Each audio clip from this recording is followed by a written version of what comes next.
Hi, Terry here with another episode of the Animation Industry Podcast. This episode features a very well-known pixel artist turned indie video game developer who chats about how they landed in the exciting world of indie video games and what it's actually like and what they spend 90% of their time actually doing, plus a really important discussion about burnout and how to maintain a healthy artist mentality over the years. But first, I have a short message I want to share with you because it's been one of my goals to generate enough interest in this podcast that I can actually get some episodes sponsored to help pay for expenses like hosting on SoundCloud or buying a better mic and all those fancy things. And I have been running this podcast weekly for 34 weeks in a row, and I'm really happy and proud to share with you my first sponsored message. So, this episode is sponsored by my friends over at Rocket Sky 3D Animation School, who've created an amazing online program to train you to become a professional 3D character animator in little over a year, even if you have absolutely zero experience at all. You will learn everything from the ground up, from basic drawing for animation to producing your own short film. They help you master everything a studio wants to see in a portfolio to get you into the industry as quickly as possible. They also offer low tuition rates and installment plans. So if you're interested in a career in the amazing animation industry, which I am on my own path to pursuing right now, or you want to level up your skills quickly, all you have to do is sign up at www.rocketsky.ca, and they'll send you more info about the program and free ebooks with top tips and tricks from the pros.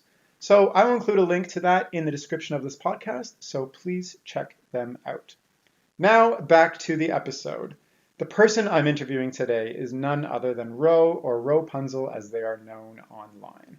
And if you aren't familiar with Ro, who is very present on Twitter and in the indie video game development scene, Ro is one of the main pixel artists behind developing Starbound, the so-called sequel to Terraria, the so-called 2D version of Minecraft, if you're not familiar with it. So after that, Ro went on to become one of the main artists and vector artists on RimWorld, a story-driven sci-fi colony sim, and then was the lead artist on Gnomoria, a gnome-based sandbox game. But more exciting is that they are working on a fresh, new pixel art open-world sandbox game right now, the name and details of which are revealed more in our chat if you haven't heard of it yet. So without further ado, Ro, thank you so much for being here. How are you? I'm well. I'm on the mend. As you know, I'm recovering from my hip surgery I had a month ago. Yeah. But it went pretty well, and I'm getting around easy now, and I'm able to focus on the work I'm doing with my company. Yeah, well, I'm really sorry that you had to go through hip surgery. That really sucks, but I'm glad you're doing better. Thank you. Yeah, so I'm really happy you're here because I got the connection through one of my former coworkers, and he said so many good things about you, and I've kind of indirectly, I guess, followed your work just by default from following Starbound and everything. So thank you.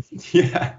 So today I want to chat about kind of four main things with you because, in our pre-chat, I really valued your perspective on and like all the experience you've had in these areas, which can, I think, really help somebody who wants to kind of approach indie game development in their career or just video game development or just kind of follow what their dream is. So first, I want to talk about your journey into indie game development specifically because, it's not a very clear path for people, but you've had the opportunity to develop some ridiculously successful games, and now you're developing a new one, which I know is going to be also an equally ridiculously successful, if not more so. But I want to chat about kind of like what the day-to-day of your role actually is, because like from my perspective, it's kind of just fame, fortune, and glitz and glamour and everything. And you said something interesting to me in the pre-chat too, which is basically you have to kind of pass a certain bar. And I've been thinking about this ever since we had that pre-chat. You have to pass that like technical skills bar, and then everything else after that is people skills. And it's interesting for me, especially in school, because right now myself and everybody around me is like striving to become like so amazing technical wise. And not to say we're not focusing on the people skills, but that's just like not in the forefront of what we're thinking of. So yeah, I want to chat about that. And then the final thing is you went through a long period of kind of burnout after working on some of your games. And so I want to chat about specifically how you handled that and got back into the industry. So I'll stop talking and let you start talking. So what got you into everything in the first place? Oh geez. Well, my dad was he was a computer engineer for ICL in the 90s, which was basically the British version of IBM. So I grew up playing games with my MS-DOS, and he was always bringing computers home and floppy disks with games on it and such. And one of my earliest memories was watching my brother play Monkey Island 2 Oh my on, goodness. yes, which by the way is basically one of my favorite games of all time. But No, I've yeah, never but heard anybody talk about this game, and I also randomly happen to play it with my brother too. That's so oh, cool. it's an absolute classic. But it was one of my earliest memories when I was like 3 or so, just watching my brother play it, and like before I could even like really form sentences and talk and such, or even read, I used to carefully watch what he would do, and I'd carefully replicate all the actions he'd make Guybrush do, so I could progress in the game myself. But the experience really left a lasting impression on me, and I guess just as I grew up, I wanted to recreate that same feeling of wonder and inspiration that Monkey Island 2 gave me. And it was always in the back of my head going, I wish I could do that sort of stuff. But I'll be honest, like I considered like being a video game developer like one of those like unobtainable dream jobs, like being an astronaut or something like that. Just something everyone wants to be, but you don't really realistically have a chance of doing. So it was in the back of my head, but I never really made any concrete steps towards achieving that. It wasn't until I was about 17 or 18, I believe. I was talking with a friend of mine, and we were talking about a game idea we had together because um, it was something we just always did as a sort of exercise. We would just talk about theoretical game ideas, but never actually did anything with them. But we had an idea for this adventure game. The concept escapes me, but the short of it was, I ended up opening MS Paint and plotting pixels down to make sort of like a rip-off of the LucasArts Monkey Island style. Now, in retrospect, it looked terrible, but at the time, I thought it looked awesome at the time, and I was like, "Wow, this looks just like LucasArts. Maybe I can do this." And he agreed, and he really he encouraged me to keep practicing and make more assets for this hypothetical game. So then I'd make more characters, I'd make more backgrounds and that sort of thing, until eventually I had this whole library of game assets ready to go. And it was like, oh, so this is how you make a game, I guess. And it just sort of progressed from there. I started branching out into making more experimental things like vehicles and different character styles and that sort of thing. And because I had nothing else to do, I was like 18, 19. I just threw them up on a DeviantArt account because just to show people if nothing else.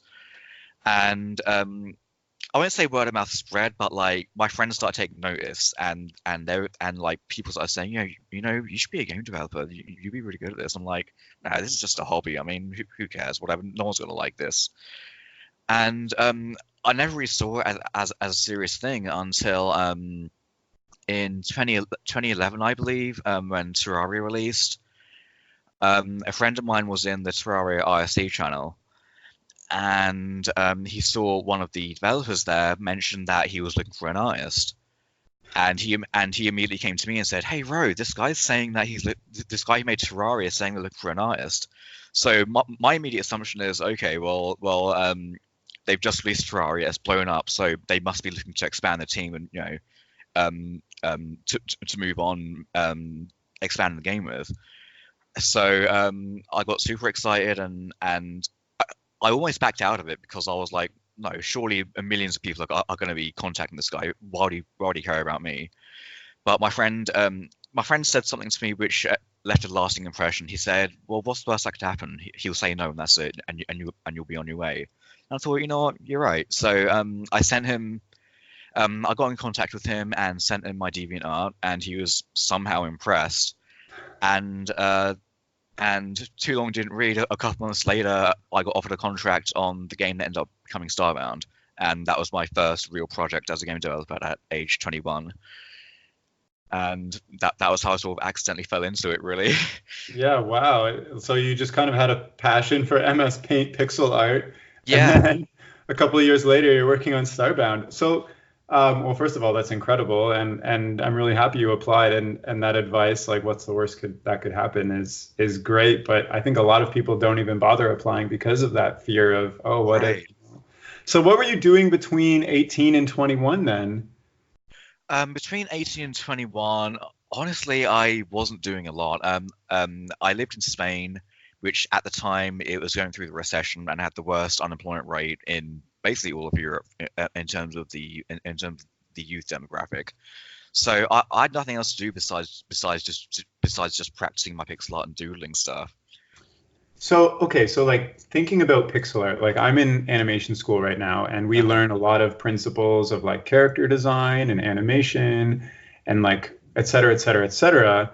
But you didn't really have this technical training. So, like, how do you know your pixel designs are good, or like, where did you learn to do everything that you can do? Because like pixel art on, three indie games and counting, and the animation, that's kind of everybody's dream. It was, I would say 90% self-taught and 10% referential. Yeah. The good thing about pixel art is there's a very rigid set of rules that define what pixel art is. And I won't ramble on about it, but the short of it is that you can't use automated tools to quicken the process, if that makes sense. Like you can't use tools that like blur or like mix colors and that sort of thing. Stuff like filling areas, that's fine, but like anything that automatically manipulates the pixels on your behalf that aren't individually controlled by you on an individual level, that breaks the sort of rules of what pixel art is. Yeah. And really, as long as you follow those guidelines, you're mostly okay. And you can sort of glean what those guidelines are by effectively taking a cursory look at existing pixel art and zooming into it. Basically, that's what I used to do. I used to take screenshots of games I liked, and I would zoom in and I would see how the pixels were arranged in certain formations and arrangements, and I would essentially study those and then try to replicate them, and sort of through doing that you sort of glean what the rules are. um um I will say that a different route I took is that now this isn't a very popular opinion to have, but starting out my first couple of years, I actually didn't worry too much about getting opinions from my peers and such. I didn't like go onto like Pixel Join and post my stuff there and get criticism and such, because I didn't view it. Even then, I didn't view it as a career thing. It was just a hobby for me. So I thought, if it's just a hobby, I want to have fun, right? Yeah. And if I'm constantly asking for criticism and critiques and getting basically like crapped on by people, I'm not going to be having fun. So a lot of the self motivation was just avoiding that and being motivated by my own achievements, and trying to limit how much approval I sought from my peers at the time. So how does it feel now that you're doing it professionally? Um, it's honestly it's quite surreal, to be honest, because I still never really considered it to be like a career path. Yeah. So I just consider myself extremely lucky that I've been able to make one game with it, let alone three, let alone make a living from it. It's yeah, it's quite sobering. Nice. So you mentioned that you referenced some video games. Which ones are really good to reference for pixel art? Um, oh geez. Personally, I started with the LucasArts ones because um, as far as the character designs went, they didn't use an obscene amount of colors, Mhm. and I find a common mistake pixel artists make starting out is they bite off way more than they can chew as far as colors and dimensions go, and they try to make these huge elaborate pieces with like 16, 20, 24 colors, and that's like 300 by 200 pixels, which is like massive in terms of pixel art scales. And when you're doing pixel art and starting out, biting off more than you can chew, you get burned out really quickly. So it's always best to start simple, which is what I always tell everyone. And the LucasArts style of characters, which is like like Monkey Island 1, Monkey Island 2, Sam and Max, that kind of thing, they typically use about no more than 4 colors per character. They usually keep it to around that, so it's a lot easier to keep track of how many colors you use and how they interact with each other, so you don't get overwhelmed and lose track of what you're doing. Oh, makes sense. So after working on Starbound, like what was the biggest thing you learned from a pixel art and animation perspective that you didn't know before? Because you kind of were jumping into your first professional role, and I would assume learning a lot as you went too, no? Yeah, this is actually quite funny because as I mentioned before, I learned pixel art using MS Paint, and I was still using MS Paint when I applied to go on Starbound, and Oh my goodness. of course MS Paint doesn't have any animation tools that come with it. It's just for making static art, right? So of course, when I applied, the first thing I was asked was can you animate, because they're going to need like animated sprites and such, right? So I completely bullshit. I'm sorry. Can I say that? You can say whatever you want. Okay. I totally bullshitted my way and said, "Oh yeah, I've got some animation experience," which wasn't technically a lie. I had experience with Flash animation from before, but that was just like simple, like, you know, tweening objects around to resemble stuff. It wasn't like hardcore keyframed animation. So pretty much a lie. Yeah, so basically a lie, but or a white lie if you like, but still a lie. But I totally bullshitted and said I knew how to animate, and I thought, well, okay, well, I've said I know how to animate. I'm just going to pray that I can learn on the job and cover it up as I go. And somehow, by the grace of God, I was able to make it work. I was able to teach myself how to animate while looking like I already knew how to do it. So I would say the biggest thing I learned on Starbound was how to animate in the keyframing animation style of animating frames manually by hand. And I would say that was a critical skill that you need to know if you want to do pixel art on a professional level. What program are you using to animate in pixel art? Well, not MS Paint anymore, thank God. Yeah, right. But the one I use isn't that much better. It's a program called Graphic Scale. It's a somewhat obscure Japanese-based program, but it's been like loosely translated into English, which makes for some pretty funny English happenings when you're using it. But it's very simple. It's very low memory, so it means that if I've got an idea, I can just open it up and it's instantly there in 2 seconds. I don't have to wait for it to. I'd have to like wait 5 minutes for it to open like Photoshop, like some people do. And it's functional and it's small and it's cheap, so I like it.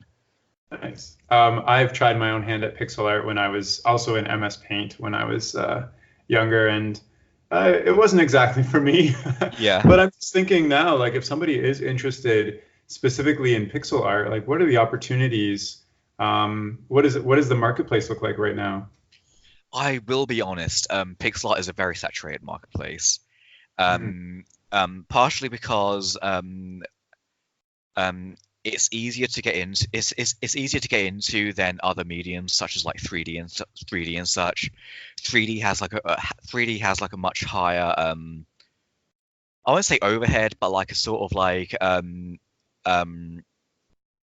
startup if you will to get proficient at it.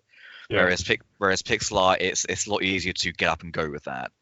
So there's a lot of good pixel artists on the market, but there's very few great ones, if that makes sense. Okay. So what are the opportunities like is it video games only? Like, are there a lot of video games using pixel art right now, especially indie ones? There are, yeah. There's a lot of indie games that call for pixel art because it's sort of a timeless style. It's never really gonna go out of fashion. People always relate to it. People always find nostalgic. So there's always gonna be people who find pixel art cute, so to speak. So there's always gonna be some demand for it. Yeah. Okay. So what you mentioned, there's a lot of good pixel artists, but not a lot of great ones. Yeah. From your perspective, like how does somebody become a great pixel artist? Like how do you tell the difference? I think what separates the good ones from the great ones, at least in my experience, is adaptability. A lot of pixel artists tend to they tend to gravitate towards one style, and they get good at that and just stick with that. Like some pixel artists are only good at doing NES style graphics. Some pixel artists are only good at doing like elaborate high definition style things. I find what really separates the good from the best are the ones who are adaptable and can change their abilities to match whatever style they need to do. Okay, so if I'm putting together like a portfolio for pixel art, I want to show that I can maybe mimic a bunch of styles, or like I can show that I'm very adaptable in what I'm creating. As a rule of thumb, I would say, as someone who hires pixel artists, I would say that's what I'll be looking for. Yeah. Oh, nice. Okay, fair enough. Yeah. So maybe we should talk a little bit more about your current role. So you're currently developing an unnamed game right now at Igloosoft. How did that come about? Oh geez. Last year, basically, I'd been burned out from the industry for like 3 or 4 years at that point. Yeah. And I just kind of had a stroke of inspiration, and I started drawing mock-ups and tiles of the sort of game I wanted to make, and that became it sort of snowballed, and it became, oh, okay, well, I've got these assets, so maybe I should find someone who can do something with these assets.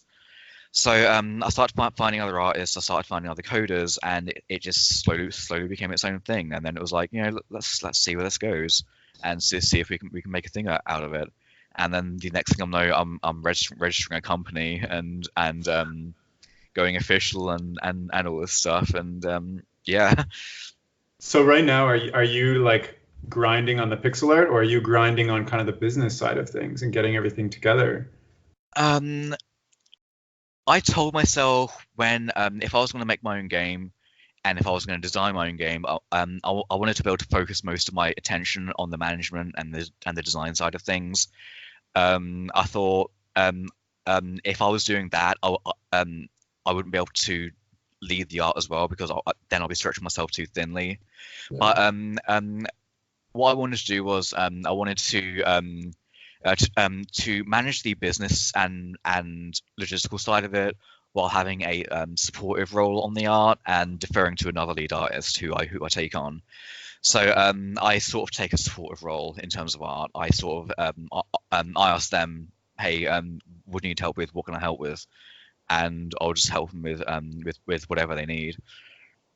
Makes sense. So how did you actually kind of get the ball rolling? Like, you are one single artist, and you said you've kind of amalgamated a group of other people and coders and developers and artists and stuff like that. Mm-hmm. Is it just because of your experience working on your past games? Like, you had a network already kind of made? Yeah. With Starbound in particular, because it was such a big game, this is actually kind of a thing that's going on right now, actually, that there's a bunch of news stories about it. But we had a lot of what we called contributors, who are basically slave labor. They didn't get paid, but they were sort of tricked into working on the game for free. And just for posterity, I didn't agree with it. I didn't condone it, but I used the opportunity to network with them and say, hey, after this game, I would like to work with you and pay you this time, and do something proper. And basically, when I started looking for artists, I had their details and I hit them up, and they were more than happy to work with me. Wow. So is this, if you don't mind me asking, is the funding for this game so far kind of coming from you, now that it's like very in the development stages? We're working on basically a deferred payment schedule. We're all on revenue share. And we have the game divided up into phases of development, so we can release the game in installments and use that to generate capital to pay people with and spur further development with. Makes total sense, and I like that. I like the model too, because if the game goes big, everybody gets rewarded. Right, exactly. Yeah. So, well, I guess speaking of people, how many people right now are currently working on this new game? Currently, we have about 8 or 9 people, I believe. Oh, wow. I think 9, yeah. 4 of those are coders, and 4 of those are artists, and then there's me. So in the intro, I mentioned that there's kind of like a bar that you have to Right. pass from talent wise, and then the rest Okay. is people skills. And so you're kind of working like full time on a Yes. new indie game. So I would assume that like the people skills is very important.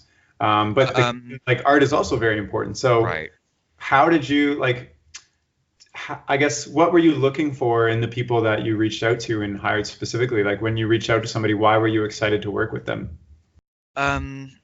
Okay. Well, for this to answer this, I have to go over to my experience on Starbound, which was on Starbound, the people that were hired purely on ability. Not much thought was given into how they get along, how they gel together, how they operate as a team. So in practice, you had all these people that were individually extremely talented, but they all couldn't stand each other and couldn't work with each other at all. And the result, in my opinion, wasn't good. And that was the main takeaway I took from Starbound and from a managerial perspective. So I told myself, if I ever do my own thing, finding people who not only are past a certain level of skill is a priority, but also finding people who work well together in a team environment. And that was my criteria for choosing who I chose to work on the game. And that was why I was so excited, because I'd worked with all these people before, so I had some idea of the quantity they represented, and I was able to tell that that they had the right attitude that I was looking for and would work well together. Yeah. So what you're saying to me, it sounds like it doesn't matter if you're the best artist in the world. If No. your ego is too big or you're not cooperative to work with, like nobody really wants to work with you in that case. Basically, yeah. So you're on your own. Exactly.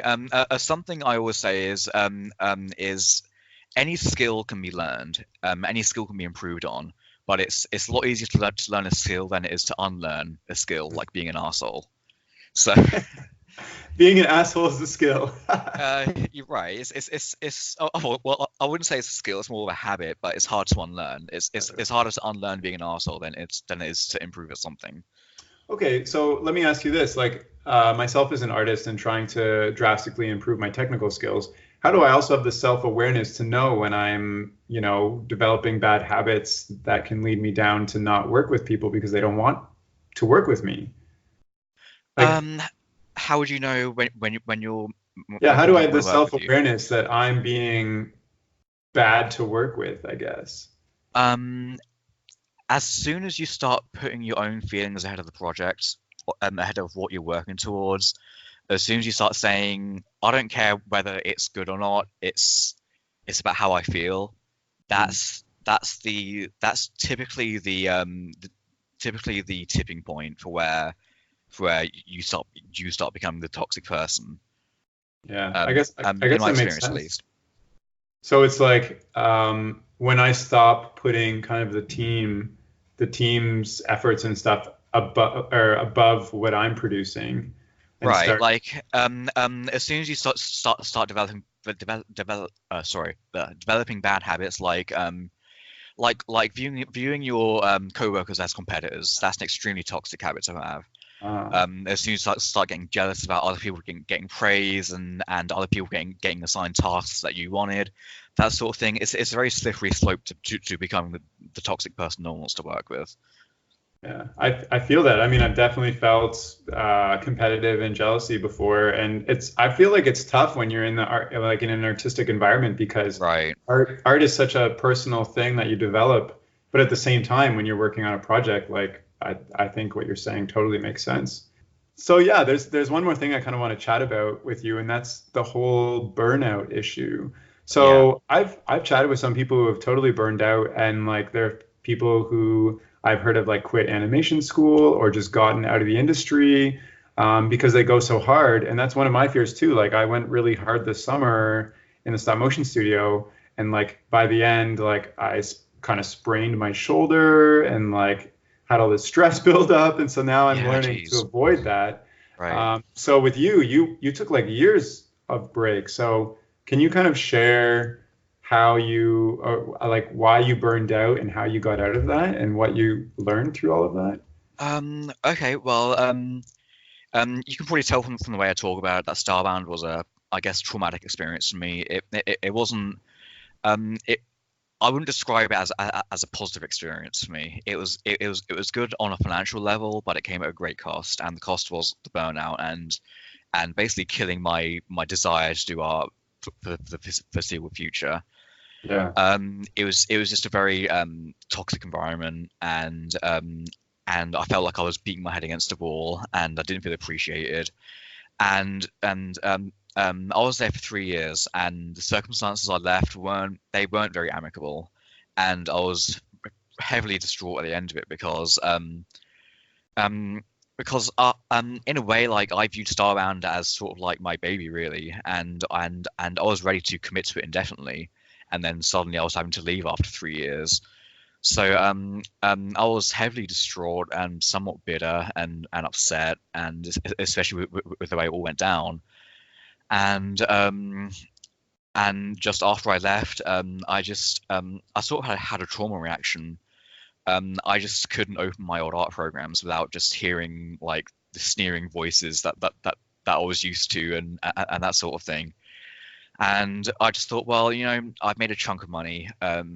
I can take some years off. Why not? I'm fortunate enough to be able to do that, which I can't say many people are, but I was able to, and I was able to take 3 or 4 years off and use that time to sort of heal and do a lot of soul searching, really, about my experience on the game and what I could learn from it and what I wanted to do moving forward. And um, by 2018, I was it was sort of wearing off. I sort of resolved a few things, and I was able to open up my programs again and start doing what I was used to and start getting enjoyment from it. But that was really the biggest source of trauma, was that I had always enjoyed doing pixel art. I'd always enjoyed making games, and Starbound sort of, I felt, robbed that from me. It took that enjoyment away from me, and it sort of like left me without anything to express myself with. And just being able to sort of will myself back into that, it was very liberating, and it felt like I sort of like got my mojo back, so to speak. That's good, and thank you for sharing that. I know experiences like that are tough to share, Right. and think about, but that happens for sure. So thank you. So what is something that you, I guess, learned about yourself in those 3 years that you took off, because you went from, pixel art was a hobby to a profession, then finding something that you wanted to continue indefinitely, and then having that thing killed. What Yeah. was that thing that you learned about yourself in all that time? Something I learned about myself was that one of the biggest things was that I wasn't totally blameless. There were things I could have done better. Let's bear in mind I was 21 when I started on Starbound, so I was extremely young, and it was my first project. It was my first time ever working on a team. I was incredibly defensive. I wore my heart on my sleeve. I was bad at leaving my emotions at the door. I wasn't used to. I wasn't really exposed to working in a professional environment, and this is a problem that I still encounter now with a lot of other pixel artists and hobbyists that I work with. But just being able to put my emotions to one side, that was what I learned about myself. Um, I I learned how to act more professionally and carry myself in a more composed and helpful way that's more constructive for everyone around me. So, but you still have those emotions, right? Oh, absolutely, yeah. Because right, I'm still of course passionate about what I do. It's just I'm a lot less quick to act on those emotions. Nowadays, I've tried to keep myself a lot more mellow, and I'll sort of like, if I see myself getting too annoyed, too frustrated, I'll take a step back and go, okay, I need to take a break for a few hours and then think about this later. Whereas before, I would have been more inclined to just go in guns blazing and yelling and shouting and saying, "I want this and I want that," and that sort of thing. And Oh. it's not helpful. And it was a lesson that I had to learn in order to move on with my own gaming studio. Wow. Well, yeah. I mean, that sounds like you did a lot of reflecting. What was the moment that re-inspired you to get back into this? I think I can't pinpoint it to an exact moment, but Starbound it officially released in July 2016, and that was supposed to be the big, this is, this is what the game's always meant to be. This is completed, whatever. And it was sort of underwhelming. And I took a look at it and I thought, is this supposed to be the best that the genre has to offer? This is supposed to be what Terraria in space was going to be. I thought no, like I thought I could do better than this.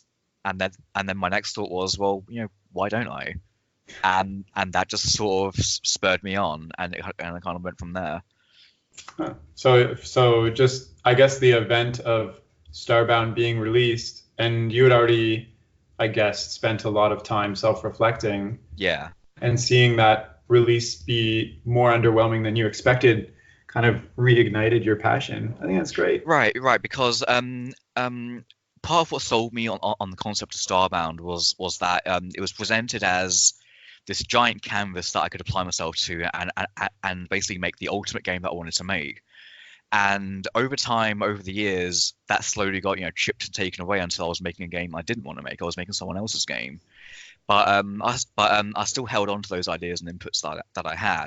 So I thought, they didn't get used, so why not use them now for my own thing and do it the way I wanted to? So is this new game that is not named yet the thing It that? actually is named. Oh, It's called Outworlder. oh, Yeah, oh, okay, great. yeah, Um, was that a recent thing? yeah. It was. Yeah. Ah, The okay. last couple of days. Oh wow. Okay. So Yeah, very super. recent. I think it's been Announcement, everybody. The game that Ro is working on is called Outworlder. yeah. Nice. I like it. Excellent. So I guess things just kind of spiraled from there. And do you feel like you're working on your dream project now? Oh, absolutely. Yeah. It's a really liberating and freeing experience. Just being able to have your own inputs and then take take sole responsibility and control of facilitating them, and not having to answer to anyone else and pitch them to anyone else and petition for stuff and that sort of thing. You can just have an idea and then just do it. It's a really good feeling, Yeah. and it's really invigorated my love for making games and the industry. Well, I love to hear that, and it definitely sounds like you're super passionate about it. I'm still thinking a little bit about the burnout thing. So Mhm. going forward, besides kind of managing emotional responses to things, what else are you doing to make sure that you don't avoid, or sorry, make sure that you avoid the burnout and don't go down the same path, even if it's, I don't know, not the emotion thing or not the coworker thing, like what are you doing to avoid burnout differently this time? Right. Well, that also ties into what I learned from before with picking the right team. They say negativity breeds negativity, and I feel that's a really true statement that holds. And so to answer your question, a lot of what I've done to avoid burnout is a sort of proactive measure, which is avoiding just avoiding negative people, and surrounding myself with people who are upbeat and want to work and want to share the vision that I've got and think on the same wavelength and don't want to put themselves first and that sort of thing. The environment I've put together, I honestly consider one of my proudest achievements right now, because it's such a positive and healthy environment, and it's sort of by itself, it sort of acts as a countermeasure against burnout. Hmm. So is everybody working remotely then? I'm Yes, assuming. And so yes. how do you actually interact? Are you interacting with these people on like a daily basis over Skype or something? We interact over Discord. We use Discord to coordinate our tasks and that sort of thing. We also combine that with Trello to catalog our tasks and checklist things and that sort of thing. We also have weekly scrim meetings to basically say, you know, what are you working on? Do you need help? Is everyone okay? That sort of thing. So we've sort of got our own sort of like in-house system going on, which is a combination of Discord and Trello and Skype meetings. And how are you? Because one thing you mentioned before was kind of the feedback you were getting from other people was part of that burnout. So how do the feedback sessions go now? Like, what is there a structure to them, or is it just a different way of thinking? Feedback in terms of what exactly? Like when somebody finishes a project and maybe they didn't deliver the right thing, or something needs to be changed, or I don't know, you work with your lead artist and give that person feedback too. Right. Well, we talk daily, like on an almost constant basis. And one of the ways I work is I always love to see work in progress, WIPs and mock-ups and that sort of thing. I notice there's certain habits certain people have where they don't want to show what they're working on. They get incredibly defensive about things that are in progress and only want to show when it's finished. And I've had to work hard to sort of break that habit in a few people, because if something's got to be changed, I'd rather catch it early on than, you know, when it's later on, because then it compounds the amount of work that you need to do to fix it, right? So we're always bouncing ideas off each other and showing each other what we're doing and where we're going. So that there aren't really many situations where I have to go, okay, you've got to redo this whole thing. This isn't working. It's always done on like a sort of incremental basis, where we're always checking in and saying, does this work? Does this not work? Does this work? That sort of thing. And I find it works for us, and they seem happy with it. So yeah.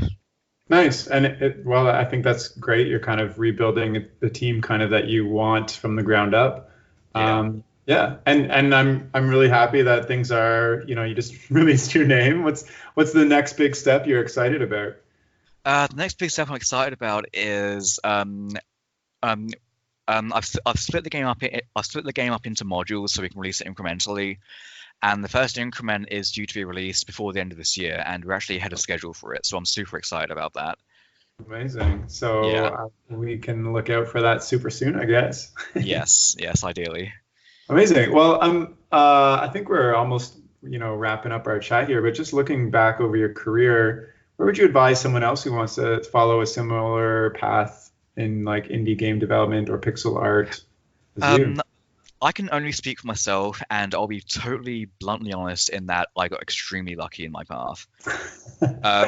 But you must work with people who also are in the indie game development world and know people. So do you know, is it everybody so lucky as you, or is there like a common path to get in, or? I wouldn't say there's a common path. Everyone's got their own path. I can only say what I did. Yeah. And it's sort of like a your mileage may vary thing. It might work for you. It might not work for you. You might have to choose your own path. I'm not sure, but I can't guarantee it would work. But the one thing I can say is the biggest thing I've learned is it's not what you know, it's who you know. Networking is extremely important, and being able to talk to people and get your name out there and just do favors for people so you can be called up on. It goes a long way, but of course don't let yourself be exploited at the same time, because that's a whole different problem. But just be open-minded, get your name out there, talk to people, be nice, be open, be easy to approach. That's really the best advice I can give. Yeah. And honestly, most people I have on this podcast say the exact same thing. They got into their position from luck or who they knew, and I think that's the best advice. I'm thinking, because you're very active on Twitter, is Twitter a good place to start talking with developers and things? Twitter can be. Twitter sort of needs its own sort of skill set to navigate really well. It is hard. It's difficult to get your name out there on Twitter, and to be completely honest, I haven't even figured that out yet. But I would say a good place to start would be smaller development forums like TigSource and NeoGAF, that sort of thing. Places where people are always looking for like volunteers to help out with things, and like-minded people. That's always a great way to sort of get your name out there. Is to find like-minded people and get on their level. 100%, yeah. Yeah, I was going to ask you if there are specific forums that people can follow, because Right. one kind of question that I run into from like my classmates and other people that I talk to is like, where do I start getting connections? And like conferences or like forums, I think are a great place. So yeah. Yeah. Cool. So I guess my last question is, how do you develop kind of the confidence in your own hobby to go forward like you did? Like, it was purely a passion project for you, but like what specifically did you focus on to get so good in your hobby? And in a general sense, I guess. Okay, well, again, I'll preface this by saying this worked for me. It's not strictly a popular opinion to have, but I found what worked for me was actually avoiding seeking too much critique and trying to train myself to take an objective look at what I'm doing and not relying on other people. Because I find if you rely on other people too much, it ends up sort of demotivating you after a while, because you're just always getting negative feedback. And if you're always getting negative feedback, how are you going to motivate yourself to keep on going? It's unrealistic to expect someone to go on without any positive reinforcement. I definitely feel that. It's almost like you want to protect yourself from any feedback, because you're scared if people do or do not like it. You're scared they're going to say something bad about it. Plus, at least for me, like sometimes I feel insecure about something that I am proud of at the same time, and I don't want to hear that negative feedback. Like, right. I don't know, I drew something and the shadows are off and I didn't notice, or something like exactly. that. I was going to say a very, very early on in my career, I actually did suffer burnout because I didn't want to draw anything, because I'd be like, well, what's the point? No one's going to like it. That they're all going to just critique it and say this isn't good and that isn't good, and I'm going to feel like crap at the end of it. So it wasn't until I just went, you know what, I'm going to draw this thing for me. This is for enjoyment. If I get enjoyment out of it, then mission accomplished as far as I'm concerned. That was when my art started improving, because the biggest thing was I was completing art. And I find if you're trying to grow as an artist, that's probably the most important thing you can do is actually finish it. I would always value say a 6 out of 10 piece that's finished rather than a 9 out of 10 piece that's unfinished. Yeah. And that's something, again, that I always try to impress upon my artists I work with, which is good artists deliver. So if you're too worried about being perfectionist and making everything perfect, you're not going to last in this industry. You have to learn to be able to just say, you know what, some people aren't going to like this. I don't care. I've got to finish this, and just move on. And I would say that was a big thing in propelling myself forward, was learning not to worry too much about what people are going to think.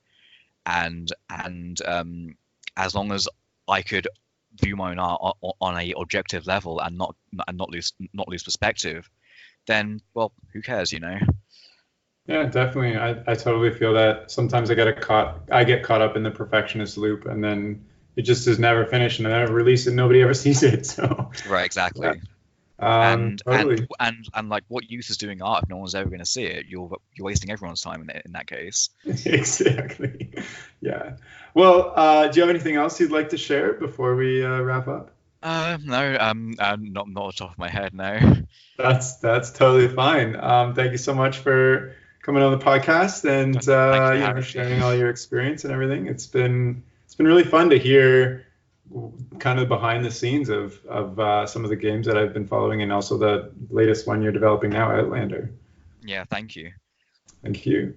And if you're listening and you want to get in touch with Ro, you can do so by following their Twitter, which is Rhopunzel, or by following the development of Outworlder on Igloosoft.org, and I will include the links to both of those in the description of this podcast. And that's all for now. Okay, bye.